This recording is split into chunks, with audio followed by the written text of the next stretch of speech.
जिस तरह से अभी हमारे मुल्क में दिल्ली में जो ब्लास्ट हुआ, किन लोगों ने किया? शुरुआती तहकीकात में जो नाम पेश किए जा रहे हैं मुसलमानों के नाम। कौन से मुसलमान हैं ये लोग? क्या चाहते थे? और इससे हासिल किसका फायदा हुआ? मुझे कोई भी सेंस रखने वाला मुसलमान हो, कोई भी बताए।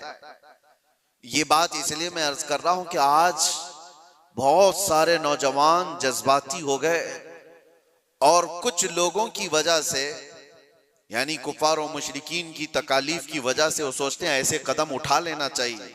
मैं उनसे कहता हूं एक बात याद रखना, एक्सट्रीमिज्म, शिद्दत पसंदी, दूसरी शिद्दत पसंदी को जन्म देती है। ऐसा नहीं कि तुम तशद्दुद करोगे तो सामने वाला तशद्दुद नहीं करेगा। तुम एक करोगे, सामने दो करने वाले होंगे। तुम दो करोगे, चार की शिद्दत और हो जाएगी। ये हल नहीं है दुनिया में। जिन नौजवानों ने ये रास्ता इख्तियार किया, अगर मेरी बात वो सुनते हैं तो तवज्जो चाहता हूं, किसका भला किया है? इन जमातों ने इस तरह के कत्ल और गारत से, इस तरह के ब्लास्ट से किसका भला किया है? उम्मत का, इस्लाम का, मुसलमानों का, मुल्क का, किसका? किसी का नहीं। ना हक रास्ते में चलने वालों की जानों को लेना। कुरान कहता है मन क़तल नफ्सन बिगैरि नफ्सिन औ फसादिन फिल अर्द फकअन्नमा क़तल अन्नास जमीआ। जिसने ना हक एक जान को कत्ल किया है, उसने पूरी इंसानियत को कत्ल किया। छठे पारे में रब ताला फरमाता है उसने पूरी दुनिया का कत्ल किया है।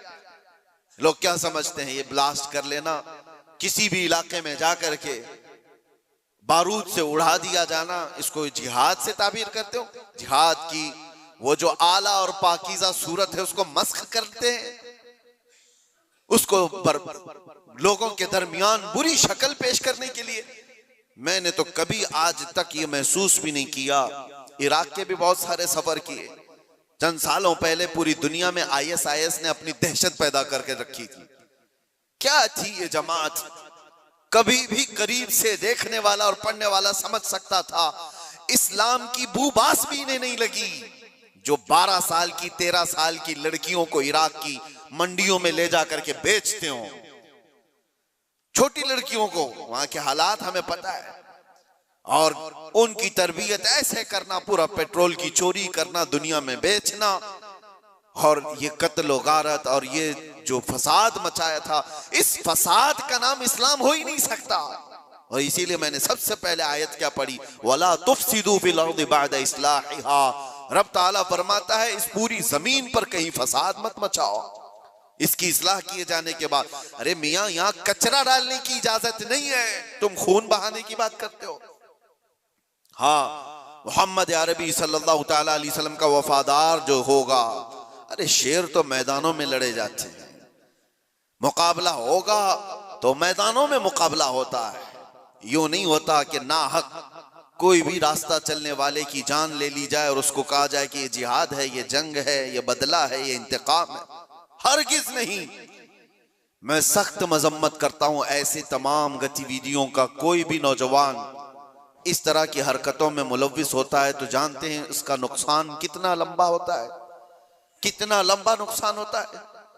उन जालिमों ने जो कुछ भी किया, चंद महीनों पहले कश्मीर में जो हुआ था, पहलगाम में चुन चुन करके जिन लोगों को मार दिया गया था, वो जो सैरो सियाहत के लिए गए थे, वो किसके दुश्मन थे? किसके दुश्मन थे? जिनको उन्होंने पकड़ पकड़ करके नाम पूछ करके मारा, वो किसके दुश्मन थे? क्या इस्लाम के दुश्मन थे, मुसलमानों के दुश्मन थे, या तुम्हारे कुरान हदीस किसी की दुश्मनी की थी जिनको पकड़ के मारा गया? क्या इस्लाम में इस बात की इजाजत है कि कहीं पर भी कोई घूमने आए और उसको मार दिया जाए? उन जालिम कुत्तों ने जिन लोगों को मारा, उसके बाद जो दहशत फैलाने की कोशिश की, उसका असर क्या होता है दुनिया में और दूसरी जगहों पर? गैर मुस्लिमों के पास यही मैसेज जाता है कि ये इस तरह तन्हा पाकर कहीं पे भी कत्ल कर सकते हैं। पूरे मुसलमानों को उन्होंने खतरे में डाला। आज जो हुआ इसका भी असर वही होगा जो 9/11 के बाद हुआ था। आपको पता है 2001 में अमेरिका के अंदर जो बिल्डिंगें गिरा दी गई थी जिसमें 3000 लोग करीब मारे गए थे, वर्ल्ड ट्रेड सेंटर पर जो हमले हुए थे, उसकी तहकीकात हुई। उसके बाद फिर कई सालों के बाद अफगानिस्तान से जिम्मेदारी कबूल की एक जमात ने कि इसको हमने किया, लेकिन उसका असर क्या हुआ जानते हैं? तकरीबन 11-12 साल तक उस शहर में ऐसे हालात हो गए थे कि मुसलमानों का जीना तंग हो गया था। कोई देखना नहीं चाहता था किया किसने, लेकिन कसूर भर कौन रहा है। इसलिए मेरे अजीजों, कोई एक नौजवान अगर ऐसी हरकत करता है, अभी जैसे तहकीकात में ये बात आती है कि ये डॉक्टर पेशे से ताल्लुक रखने वाले लोग थे, शुरुआती तहकीकात ये बता रही है कितना अजीम पेशा था जिसको इख्तियार किया गया। ये बातें मैं इसलिए कह रहा हूं कि बहुत सारी जगहों पर हो सकता है कि पॉलिटिकल बनाया गया हुआ कई जगहों पर होता है, लेकिन मैं ये जानता हूं ये चीजें जो ये हरकतें हुई हैं, रियल कुछ लोग इसमें मुलव्विस होते हैं, क्योंकि जेलों में मैंने देखा है पुलिस एटीएस सबको यूं ही उठा करके नहीं भर देती, इनके हालात होते हैं, हमने खुद देखा है, इनसे बात भी किया है। एक बात मैं आपको बता देता हूं, पुलिस से तो वो अपना जुर्म छुपा सकता है, कैदियों में आपस में तो अपना जुर्म बताता ही है क्या क्या किया था। हमें पता है क्या क्या प्लानिंग किए जाते थे। पहले हम भी यही समझते थे कि ये सारा का सारा फेक होता है, मुसलमानों को फंसाने के लिए किया जाता है। नहीं, सब फेक नहीं होता, कुछ मुलव्विस होते हैं, प्लानिंग में इस तरह के शरीक होते हैं। अब मैं नहीं जानता कि वो किस तरह के मुसलमान हैं जो इन चीजों में मुलव्विस हो जाते हैं, उनको कौन डाइवर्ट करता है, कौन फंडिंग करता है। ये सब हुकूमत के और डिपार्टमेंट के काम है कि इन लोगों को अमन को नुकसान पहुंचाने वाली ऐसी हर चीज को वो रोकें। इसका असर अब क्या होगा? क्या हमारे बच्चे जो डॉक्टर बनना चाहते हैं वो किसी भी कॉलेज या यूनिवर्सिटी में जाएं तो क्या उनको शक की नजर से नहीं देखा जाएगा? ये भी डॉक्टर बनकर के कहीं ऐसा ब्लास्ट तो नहीं करना चाहता है? उन जालिम कुत्तों ने अपनी हरकतों से कितने बच्चों की जिंदगी को दांव पे लगाया है, और फायदा किसका किया है? किसका फायदा किया? मैं महसूस करता हूं मेरे अजीजों, ये अगर इस्लाम का नाम लेकर के या बदला लेने की बात करके इस तरह की हरकत करते हैं तो आपको अंदाजा है कल अगर उस इलाके में मैं होता या आप भी होते तो भी उड़ गए होते ना, मर गए होते हैं। उन्होंने किसी को नहीं देखा है कि चलने वाला कौन है, क्या है। क्या यही इस्लामी जंगों का निजाम है?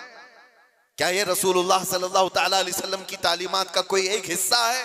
सुनो, मेरे आका सल्लल्लाहु तआला अलैहि वसल्लम प्रॉपर जंग में भी जब भेजते थे तब भी सहाबा को फरमाते थे, रास्ता चलते हुए कोई बैठा हुआ आदमी हो तो उसकी तरफ तलवार नहीं उठाना। मेरे आका सल्लल्लाहु अलैहि वसल्लम, ये तो जंग की हालत भी नहीं है अभी हमारी, कहीं जंग की हालत में है हम लोग? जंग की हालत में नहीं, प्रॉपर जंग जहां हो रही होती वहां के लिए भी मेरे आका फरमाते कि वहां के बूढ़ों के साथ कोई बदतमीजी ना हो, औरतों के साथ लड़ाई ना हो, हामिला औरत है तो उसको छुआ ना जाए, उनको कैदी नहीं बनाया जाए।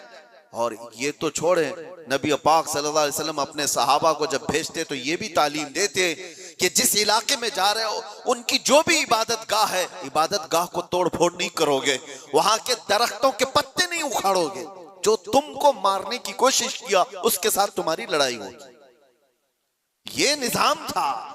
और यहां बैठे बैठे किसी को उड़ा देना, इस्लाम से कोई, मेरी इन बातों को कुछ लोगों तक मुझे पता है पहुंचती होंगी और वो शिद्दत पसंदी में कहते हैं कि शायद ये भी यहाँ की मसलहत पसंदी और हिकमत पसंदी के एतबार से बात कर रहे होंगे।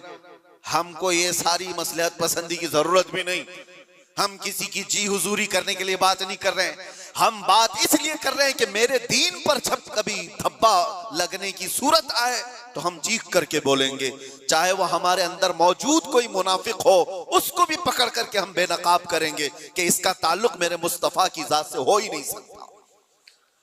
इसलिए हमें बोलना जरूरी है, चाहे वो इस्लामी नाम से कोई मुल्क भी हो, पाकिस्तान, अफगानिस्तान, इराक, शाम, कहीं पर भी पनपने वाले, हम सबसे पहले टटोल करके देखेंगे तुम्हारे चेहरे को देखकर, तुम्हारी दाढ़ी को देखकर, तुम्हारे जुब्बे कुब्बे को देखकर, तुम्हारे निजाम हुकूमत को देखकर हम ये नहीं समझ लेंगे कि ये खलीफा आ गया है, ये इस्लाम का बोलबाला आ गया है। सबसे पहले हम टटोल करके देखेंगे कि इसकी सीरत सिद्दीक़ अकबर से मिलती है या नहीं, फारूक आजम से मिलती है या नहीं, उस्मान और अली से मिलती है या नहीं, इसकी तालीमात में मेरे मुस्तफ़ा का इश्क झलकता है या नहीं।